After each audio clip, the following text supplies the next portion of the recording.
Queremos seguir analizando esta colusión que denunció la Fiscalía Nacional Económica, entender un poco cómo funciona este mercado de los supermercados, y para eso tomamos contacto con el director del Centro de Regulación y Competencia de la Universidad de Chile, Francisco Agüero. Francisco, muchas gracias por hablar con Agenda Económica. Hola, buenas tardes, Nicolás. Francisco, ¿se podría hablar de sorpresa en el requerimiento que hoy día hizo la Fiscalía Nacional Económica, teniendo en cuenta lo que pasó con CMPC, TISU y SCA, y también por la investigación que hace algunos años se hizo al cartel que formaron los productores de pollo? No, no es una sorpresa, Nicolás. Acá hace ya más de 4 años, como bien dice el requerimiento, el 14 de diciembre del año 2011 hubo un allanamiento de las principales cadenas de farmacia. Este allanamiento, curiosamente, fue hecho público. Hay fotos en los diarios de funcionarios del OS7 o S9 llegando a un mall a la gerencia de una cadena de supermercados. Se sabía que estaba siendo investigado hace ya muchos años, entonces no es una sorpresa. Sí, de hecho, yo me acuerdo hace unos 2-3 años cuando estaba toda la investigación de los productores de pollo, porque cerca de donde están las instalaciones de CNN Chile está SMU, y también hubo diligencias por parte incluso de la PDI y de Carabineros. Uno sabía y también se intuía que era el mercado de las carnes, pero no el de las carnes blancas. Ahora, obviamente, como se estaba investigando a los productores avícolas y a las empresas y al gremio que reunía a esas empresas, era casi de perogrullo que esto podía saltarse a los supermercados. Hay también otros indicios de cómo operan los supermercados que también uno podía suponer esta situación. Bueno, acá efectivamente hay una interrelación importante. Esto es parecido de alguna manera a la colusión de las farmacias, ¿no? Acá hay pocas cadenas de farmacia, un número similar a supermercados. Hay un importante rol que tienen en este caso los grandes proveedores, como podrían ser los laboratorios, y hay un rol de intermediación que hacen de alguna manera los Key Account Managers de los proveedores, al menos lo que se sabe de esta carne blanca del pollo en particular.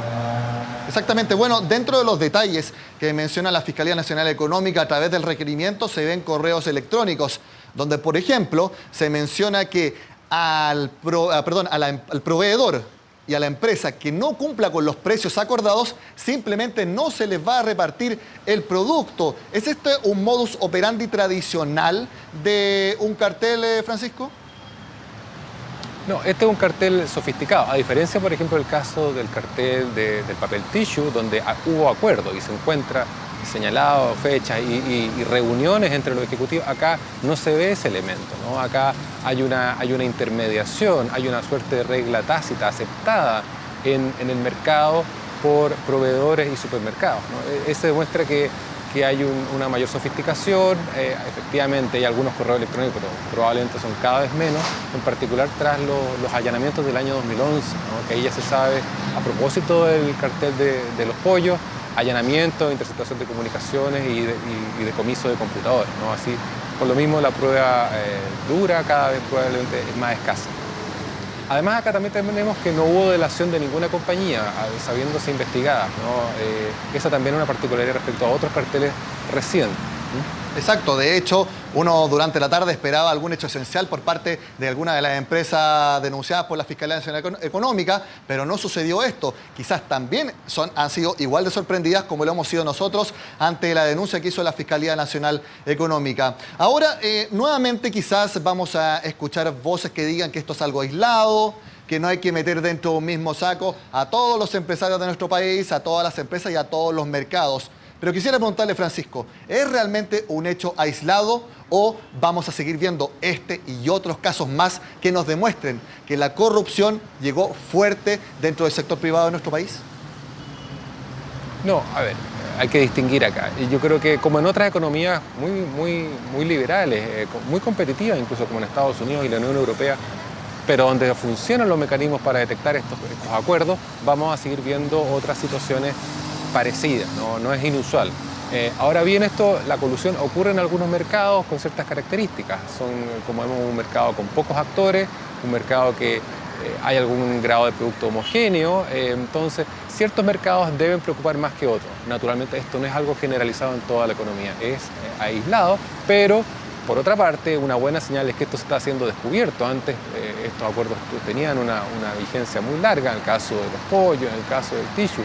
casi más de 10 años a veces, ¿no? Entonces, ahora esta detección que hace la Fiscalía va dando cuenta de que las herramientas que se le entregaron en el año 2009 están funcionando. Ahora, pero sí, eso no impide que haya nuevos casos, naturalmente.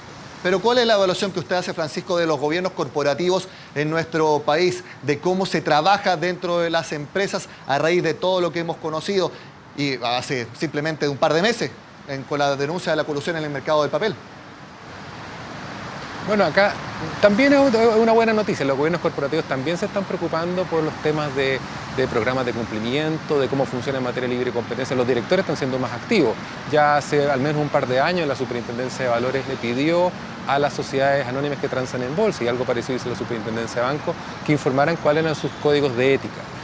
Naturalmente, informar que existe un código de ética no significa que esto esté funcionando, pero probablemente los gobiernos corporativos, los directores van a exigir que estén funcionando bien, que no sean, como se ha dicho en otros países, una simple declaración, un saludo a la bandera o que nadie quería cumplir, ¿no? Acá tienen que comenzar a funcionar mejor y se ha visto que la misma delación compensada de CMPC y de SCA se gatilla por parte de una sociedad importante, donde los directores toman una decisión de que probablemente no queda otro camino sino hacer una autodenuncia. Francisco, veamos ahora el lado de los consumidores, porque nuevamente vemos otro patrón, porque como sucedió en el caso de las farmacias con los medicamentos y también en el caso del papel higiénico, por ejemplo, los pollos es un producto que no tiene sustituto, porque de las carnes es la más barata para las personas de nuestro país y también es demasiado masivo. Vemos entonces que nuevamente se ven estos factores en casos de colusión en nuestro país. Así es. A diferencia del caso de las farmacias, que ahí las empresas se ponen de acuerdo para subir los precios de los medicamentos y otros productos de cierta manera en un periodo corto de tiempo, acá vemos un acuerdo de alguna manera de no competir, ¿eh? Entonces probablemente el daño a los consumidores a la hora de eventualmente acciones colectivas o acciones que podrían emprender consumidores o simplemente personas que compran, incluso pequeños empresarios que compran en un supermercado, probablemente va a ser difícil de demostrar el daño, ¿no? Porque no hay un acuerdo de subamos el precio de esto, sino que simplemente no compitamos, ¿no? El contrafactual es difícil de determinar.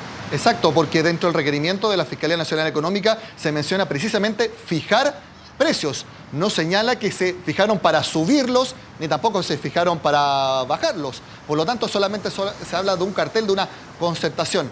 Ahora, podríamos decir nuevamente que aquí sería muy difícil establecer un mecanismo de compensación para los clientes si es que efectivamente hubo un perjuicio para ellos. Bueno, crecientemente puede ser más fácil. Aquí hasta el momento no hemos visto ninguna compensación efectiva. Se está discutiendo en el caso de la farmacia una acción colectiva que en febrero cumple 3 años desde que se interpuso ante la justicia ordinaria tras la sentencia de la Corte Suprema en ese momento. Más recientemente, el caso de la colusión del papel tissue, hay una negociación entre el CERNAC y una de las compañías. Pero naturalmente, y esto es algo que no es aislado de Chile, esto es un problema generalizado que se ha dado en algunas épocas en Estados Unidos, que tienen una tradición en este tema de las acciones de clase, como las llaman, pero se está dando en estos mismos momentos en Europa a propósito de cómo se le compensa a los consumidores afectados. No es un tema fácil, naturalmente, es un tema difícil. No es un tema fácil y lamentablemente un tema que no quisiéramos tocar acá en Agenda Económica, pero tenemos que hacerlo porque la coyuntura así nos obliga y obviamente nos debemos al público que tiene que saber de estas lamentables conductas que hay en nuestros mercados. Francisco Agüero, director del Centro de Regulación y Competencia de la Universidad de Chile, muchas gracias por su tiempo en Agenda Económica.